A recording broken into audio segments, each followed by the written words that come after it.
The wind cut sideways across the range as spent shells clinked and spun into the gravel. No one spoke. Jason Statham stood motionless, the blindfold still tied tight behind his head. He didn't remove it. He didn't flex. He just stood there, quiet, steady, as the paper targets flapped in the distance, each one punched clean through the bullseye. 1, 2, 3. Every shot counted. Every breath measured around him. Instructors stared in frozen silence. SEALs, real ones. Men trained to stay calm under fire were now locked in disbelief.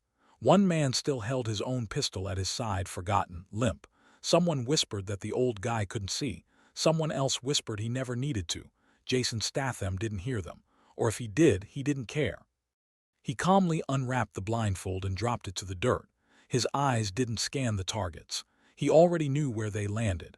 He walked away without acknowledging anyone, passing a line of recruits and instructors who parted in silence. This was never about skill. It was about control. And no one controlled a moment like Jason Statham. But it didn't start like this. They hadn't respected him when he walked in. It started with laughter.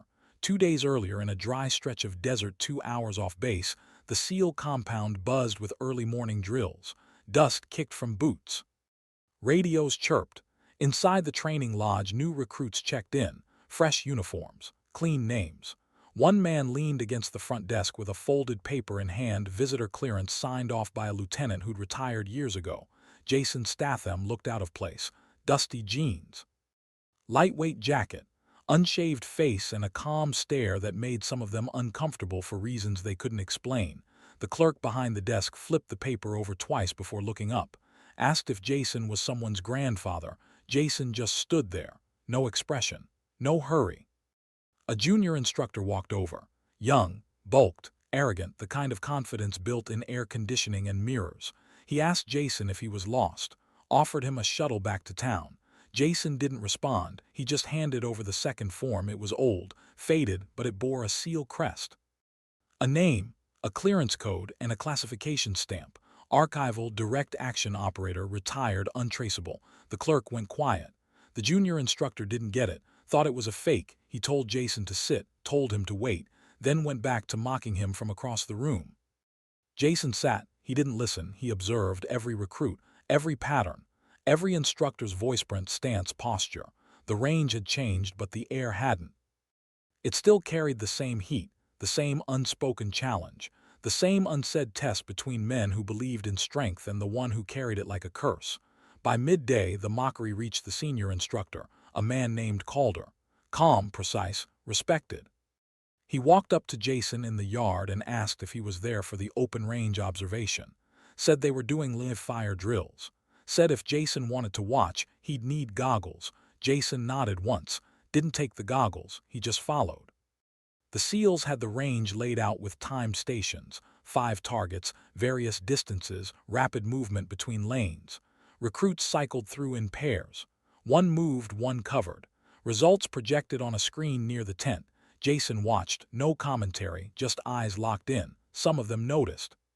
Tried to shake it off, but it was hard to ignore that the quiet guy didn't blink, that he saw every mistake before the shots were fired. Later, one of the instructors asked him if he ever held a gun. Jason didn't answer, so they handed him one, for fun, just for kicks. A standard issue M9, clean, oiled, balanced. Jason checked it once, then laid it on the table. The instructor asked if he needed a demo. Jason shook his head, then pulled a blindfold from his jacket pocket. They laughed. But Calder didn't. He watched. He saw how Jason's breathing slowed, how his hands flexed before stilling, how he lined up without seeing anything, and how he didn't hesitate before squeezing the trigger 5 times, each shot spaced evenly. The shots rang out like punctuation. Silence followed. When they checked the targets, the paper was shredded, all 5 shots straight through center. No variance, no luck, just absolute dominance. The laughter stopped. Calder stepped forward, asked who trained him. Jason just said it had been a long time, but Calder already knew. He recognized the rhythm. It was the rhythm of ghosts, the kind of operators whose names were never recorded because their missions didn't exist. Jason turned and walked off without another word, left the pistol on the bench. The younger instructors were silent now. Some shook their heads. One said it had to be a fluke. The next day, Calder asked him to return, not for the show, for the record. Jason declined at first. But when he heard they were training a new hybrid unit, a SEAL-FBI cross project, he said he'd stop by. He didn't say why, but Calder knew. Jason had history with programs like that. He'd watched too many operators get turned into tools for men in suits who never touched sand, so when he arrived, they handed him the same pistol, same bench, same range. But this time it was blindfolded and timed. And Jason didn't miss once. The blindfold didn't just cover Jason Statham's eyes, it exposed theirs. 2 days had passed since the shot pattern that left even the senior instructors questioning what they'd witnessed. Calder hadn't said much, just nodded once and made a note in a logbook that wasn't connected to any official system. Jason had disappeared quietly after the last shot, walking across gravel like he'd never fired a round at all, but no one forgot, especially the ones who'd mocked him. By morning, the murmurs had reached the base's civilian contractors. Some whispered he was ex-agency. Others claimed he used to train black ops units in countries that don't exist on maps. Someone said they saw a CIA patch tattooed across his shoulder. No one could confirm any of it, and that made it worse. At the chow tent, younger recruits scanned each older man a second longer. Instructors asked fewer questions and listened more. One junior tried to recreate Jason's blindfolded stance, mimicking the angles, the breath control. His instructor told him to stop, not because it was disrespectful but because it looked ridiculous. Calder sent out a quiet request. A group of hybrid recruits, part SEAL, part federal cross-train, had just arrived. Special clearance, intelligence forward, weapons reactive. They were scheduled for advanced judgment drills, real-time decision-making under simulated stress. Calder didn't want simulations, he wanted Jason. No orders, no explanations. Just an invite through one of the old secure lines still wired into the basement of the lodge. No phones, no files. Just a 3-word message. "You up yet?" Jason showed up an hour later, no fanfare, no uniform, same boots, same quiet. The range had been reset, this time indoors. Tactical layout with low-light fog simulation, audio distractions. The hybrid unit stood behind the viewing glass. 5 men and 1 woman, all sharp, all confident, none fully ready. Jason entered the test zone through the far end. No name given, no brief. The observers didn't even know who he was, they just called him Subject 4. The room was loud, artificial city sounds, sirens, gunfire. Targets would pop from walls from above, some holding hostages, others neutral. Split-second decisions were required. Even SEALs needed multiple rounds to pass. Jason didn't ask for gear, he used theirs. The headset slid on with a loose crackle. A voice from the control booth asked if he was ready. He didn't respond. He just lifted the sidearm and stepped into the dark. The scenario began instantly. Target 1 armed, dropped with a single shot. Target 2 hostage attached. Jason moved left, angled low, used ricochet. The round struck clean through the shoulder without endangering the hostage zone. 2 seconds. Then 3 targets at once, 2 civilians, 1 threat. Jason hesitated for a heartbeat, just long enough to prove he was human, then fired 3 times. No miss. The control room went quiet. Instructors leaned forward. Someone cursed under their breath. Calder didn't speak, he just watched. Jason finished the course in silence. No reloads, no errors. He stepped into the light at the exit. No one clapped, but everyone understood. Later that day, Calder found him sitting outside the rec shack, sipping black coffee. The cup looked borrowed, the silence deliberate. Calder asked him what his plan was. Jason didn't answer, but Calder knew the look. It wasn't about showing off. It wasn't nostalgia. It was search mode. Jason was looking for something, and he was using their facility to find it. Calder told him quietly that one of the new hybrid officers had a last name that appeared on an old classified report. Something to do with drone targeting systems repurposed for domestic ops. Jason didn't flinch, but Calder noticed his grip on the cup tightened slightly. That night, Jason didn't return to the bunk. He stayed in the motor pool. There was a storage container behind the trucks, locked since before Calder's command. Jason picked it without force. Inside were old range tools, broken SIM units, and a single case stamped with a number Jason recognized. It had belonged to his team, years ago. Inside, a dismantled rifle, 2 antique challenge coins, a list of instructors marked for ghost assignment, and a name circled in red, D. Voss. Jason remembered Voss, not the man, the mission. Voss had been attached to a joint NATO op in Istanbul, supposed to handle drone overwatch. Instead, he rerouted coordinates. Two Jason's team members died because of it. No justice followed, only silence. Voss disappeared. The op was buried. Jason sat with the case for a long time. He didn't speak, didn't move, but inside something turned back on. The next morning, Voss ran the next hybrid drill. He introduced himself sharply. No first name, just rank and role. He glanced toward Jason only once, smirking when he saw him standing behind the group. No badge, no file, no gun. Voss told the group they'd be running a new form of judgment call, hostile vs civilian in motion. Fast targets, low light, moving angles. Jason stepped forward. Told them he'd demonstrate. Voss laughed, said sure, gave him a pistol with one round. The range lit up. Jason waited. One by one, moving targets popped, some armed, some not. Jason walked calmly, every step calculated.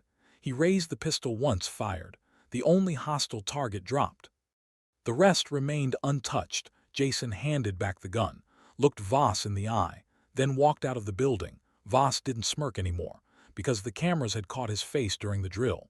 Just for a second, when Jason mentioned the Istanbul mission by name under his breath. And in that moment, Voss's expression shifted. Recognition, guilt, fear. And Jason caught all of it. Later that night, Voss disappeared from the base. No explanation, no inquiry. But Jason knew where he'd gone. He didn't follow. He didn't need to. The coin he found in the case now sat on Calder's desk. On the back, scrawled in permanent ink, one phrase: "Some ghosts don't forget." The news didn't spread on paper. There were no announcements, no bulletins, but everyone on the base felt it. Voss was gone. No official record of discharge, no transport logs, no exit clearance. Just his bunk cleaned out, his gear collected, and his name plate unscrewed from the door, as if he had never been there, as if he'd never existed. But Jason Statham knew better. He watched from across the parade field that morning as Calder walked into the armory alone, a quiet nod between men who understood too much to need words. Calder didn't ask where Voss went. Jason didn't offer. Both accepted the unspoken fact: justice had been handled off record. But that wasn't why Jason had stayed. The drills continued. New SEALs rotated in. The hybrid unit began Phase 2. On paper, it looked like any other week. But within the shadows of the operation, Jason saw it clearly. Something deeper had nested in the program. Something that hadn't died with Voss. That night, Jason walked into the archive vault behind the base's comm center. No key, no clearance badge, just a fingerprint override that hadn't been used in 10 years, his own. Inside the vault, records, tapes, burned drives, rosters blacked out by entire branches of government. He found it in a drawer labeled SIGINT redundant. A folder stapled shut with 4 names crossed out. Only one remained: Agent Keller, civilian tech liaison. Embedded in SEAL development, now posing as a logistics supervisor. Jason had seen the name once before, on a misrouted drone report during the Istanbul op. A forgotten detail that most would ignore. Jason never forgot. The next morning, Jason attended a logistics briefing for a vehicle audit. He sat in the back, silent, watching faces. One man, 50s, corporate haircut, suit that didn't fit the heat, flipped through papers like the room belonged to him. Keller, he didn't notice Jason. Not at first, but halfway through the briefing, Keller's fingers slowed. He looked up. Eyes caught. Jason didn't blink. Keller cleared his throat and excused himself. Jason stood. 5 seconds later, followed. Outside the lodge, Keller walked faster. Not quite a sprint. Not yet fear. Jason closed the distance before Keller reached his car. No raised voice. No scene. He just stepped in front of the door. Keller froze. Jason told him everything. The Istanbul coordinates. The team that never came back. The bribe Keller took to reroute the feed and frame it as signal failure. The names in the folder. The red lines. The empty graves. Keller didn't deny it. He just asked what Jason wanted. Jason said one word: correction. Keller opened the trunk and handed Jason a sealed envelope. The backup clearance for someone named Elena Voss. The sister. The real source of the drone intel. She had never been part of the op. Just someone Voss pulled in to cover his tracks. Jason took the envelope and left. That night in the barracks, he opened it. Inside, a name change request dated 3 weeks after Istanbul. A forged transfer to a private defense company now running drills at a civilian range in Nevada. Jason flew out the next day. No one asked questions. The civilian range was clean. Too clean. Staff wore private security uniforms. Everything operated on booking codes and electronic clearance. But Jason didn't check in. He walked straight to the edge of the firing line, asked for Alina. A woman stepped forward, strong posture, seal calm. But the second she saw his face, something in her cracked. Not fear, not guilt, recognition. Jason told her about Istanbul, about her brother. About the folder. Alina didn't deny it. She nodded once and asked what he planned to do. Jason said nothing. He reached into his jacket and pulled out a challenge coin. One she hadn't seen since she was a teenager.